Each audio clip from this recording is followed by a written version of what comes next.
शान मसूद की क़यादत में पाकिस्तान की बदतरीन परफॉर्मेंस। कौमी टीम 16 में से 12 टेस्ट मैचेस हार गई। बांग्लादेश के हाथों दूसरी बार वाइट वॉश का सामना करना पड़ा। शिकस्त पर शान मसूद की वही पुरानी सफाइयाँ वजाहतें जारी हैं। टेस्ट सीरीज़ में हमसे गलतियाँ हुई, सबक सीखना होगा। शान मसूद की क़यादत में पाकिस्तान की बदतरीन परफॉर्मेंस। कौमी टीम 16 में से 12 टेस्ट मैचेस हार गई। बांग्लादेश के हाथों दूसरी बार वाइट वॉश का सामना करना पड़ा। शिकस्त पर शान मसूद की वही पुरानी सफाइयाँ वजाहतें जारी हैं। टेस्ट सीरीज़ में हमसे गलतियाँ हुई, सबक सीखना होगा। शान मसूद की क़यादत में पाकिस्तान की बदतरीन परफॉर्मेंस। कौमी टीम 16 में से 12 टेस्ट मैचेस हार गई। बांग्लादेश के हाथों दूसरी बार वाइट वॉश का सामना करना पड़ा। शिकस्त पर शान मसूद की वही पुरानी सफाइयाँ वजाहतें जारी हैं। टेस्ट सीरीज़ में हमसे गलतियाँ हुई, सबक सीखना होगा।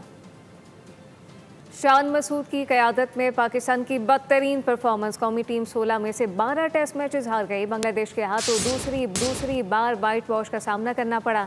शिकस्त पर शान मसूद की वही पुरानी सफाइयाँ वजाहतें जारी हैं। टेस्ट सीरीज़ में हमसे गलतियाँ हुई, सबक सीखना होगा।